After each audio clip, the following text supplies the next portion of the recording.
Well, I've been lucky enough to be attending this year's performance car shootout with Michele Lupini, and after driving all the cars, we've come down to the top four: Alfa 4C, BMW M2, VW Club Sport, and of course that, the Audi R8 V10 Plus. Now, we're going to discuss which one of those is our driver's car of the year.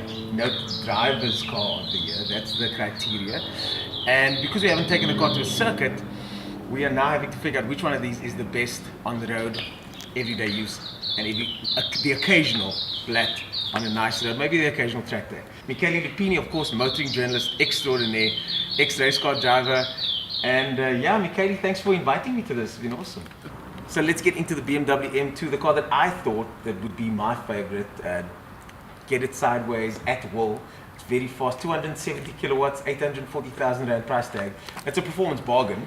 And the important thing about this car, and it's something people who know driver's car of the year have been on about for a long, long time, is that this car is drivable as a rear-wheel drive car, where some of the BMWs, some of the Mercs, some of the Jaguars we've had over the years, rear-wheel drive cars have gone beyond the threshold of what's plausible in a rear-wheel drive car.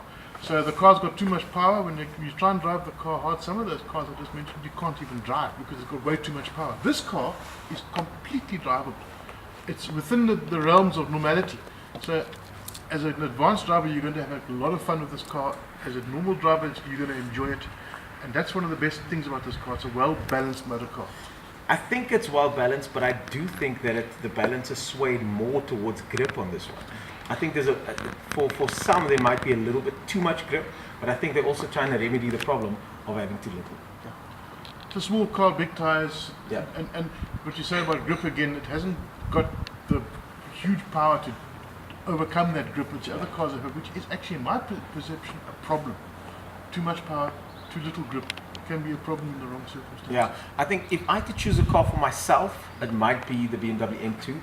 But again, I think that overall, I'm trying to aim my verdict at the person that's going to be buying this car for great value compared to its rivals, and then at the same time go to the track day, smoke the competition, and then drive home with the family in the back. And I'm going to bring up one point here which is very, very relevant in this competition.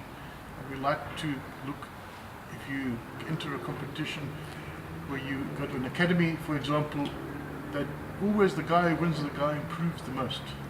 And the BMW is what you expect. True.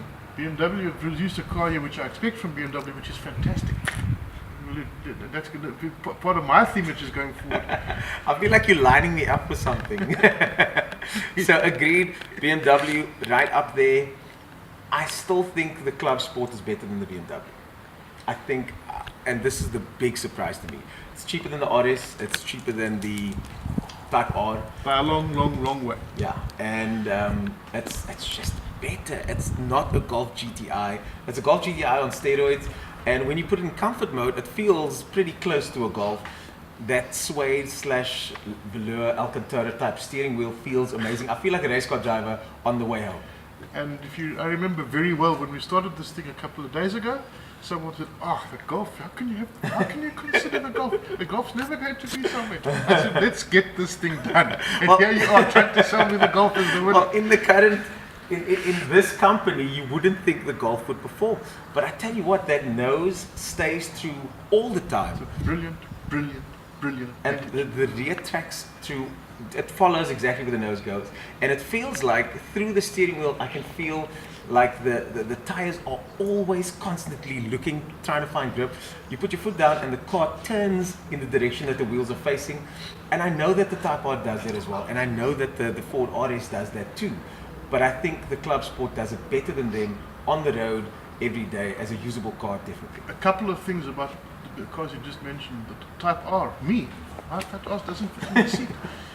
I saw your wife cruising around in the Type R. It's not a good look for her. And the Ford packs a lot of extra into it, but it didn't produce the figures on our test, and it hasn't produced the figures on the other tests, on other people's tests. So basically, I went to look, and I got these figures. I always go and look if I can't get the figures, I'll feel a lot happier when I see I'm not the only one who hasn't got the figures that I Yeah. planned. And that was a bit of a problem with Well, that car. the Ford Focus, I took it around the track a while ago for a drift test, and you need a lot of open space to get the car sideways. It does work, the drift mode does work, it's amazing. But I think some people are going to get into trouble with their drift I have mode. already. If Look at the videos. YouTube, yeah. If you try and do that on the road, do not try and drift the RS on the road. It's a bad idea, you need a lot of space. So, of the hatchbacks here, the Club Sport definitely takes it. And Told you then it would. this, the sports car, well, we didn't have much of a sports car category this year. The Audi R8, what are your thoughts on the Audi R8? Okay, just going back to the Golf. Yeah. Once again, I expect the Golf to be fantastic. It's a product that has been around for many, many years. The GTI, since the turbocharged cars arrived, and especially the Golf 5 was a huge step forward. From the Golf 4, yeah. And from there, the Golf GTI has been a package which is simply the hot hatch. And all we're doing now, we've got the ultimate hot hatch, Yeah. front wheel drive hot hatch Golf drive. I expect that from Golf. Now we're going into this baby. The old R8 V10 was a dog. And that's how I'm starting off. This car is absolutely spectacular. It may be the most expensive by a long way. It may be the most flaunted or fancy car by a long way here. But it's the fastest car we've ever tested, 3.18 seconds 0 to 100. And that beats the McLaren, it beats the Ferrari, it beats all the Porsche turbos. It hurts your neck when you accelerate, it pushes your brain back in your Yeah, head. of It's course. astounding. My neck's a bit tight today, I'll be honest. And basically, I'm prepared to put money on it. If my good friend Guillaume Joubert takes this thing around the track, it's going to go faster than that McLaren. Or very, very close. Now, I'm not arguing that this is not the fastest car. Yeah, I'm not arguing that it's not a fast car. It's gonna. Audi's delivered the right hook with the R8 V10 Plus. 650 horsepower. It's shatteringly fast. It's neck-bendingly fast. My neck hurts a little bit today, actually. But having said that, the power I don't think is usable on the road. And when you do get to the limit of the car, and I got hints of it a long way down, is that the nose starts to push for me. And I get that it's a safer option. It's a safe option for a car with this kind of power. But for me, as a car that's supposed to be a driver's car, even the Club Sport doesn't understeer as much as this one. On the limit. On the limit, Yeah. that's one little failing you can point out to me. I think, look, again, And it's not really a failing, as you say. It's built in. It's built to that option. And basically, as far as mid-engine sports cars are concerned, I've driven a lot of them. I've driven a lot of them very fast. And I found this car to be on the level of a Ferrari, on the level of a McLaren, half the price True, all true. to those cars. Yeah. Well, to the competition exactly. I think we need to do a supercar shootout. Yeah, no, I get that. But in the context of everything else, all these cars we expect them to be more or less on price. This car is very well priced. The Golf is very well priced versus their rivals. Yes. You take this car against its actual natural born rivals, which is faster than, and I think as good as in every respect, half the price. Go and price a Ferrari for 488. Yeah. Go and price a McLaren. They are 500 or 5 million. Using myself in the notes. 5 million versus 2.4. 2.4, I think it is, yeah. So So, it's an everyday supercar, and that's the other thing about this motor car.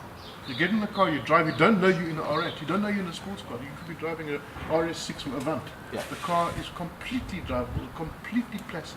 You can drive it every day and never have a problem with it. Yeah, the suspension- That's another aspect that you need to remember when you dial that into a car. You're going to always compromise a little bit on understeer and that. Yeah.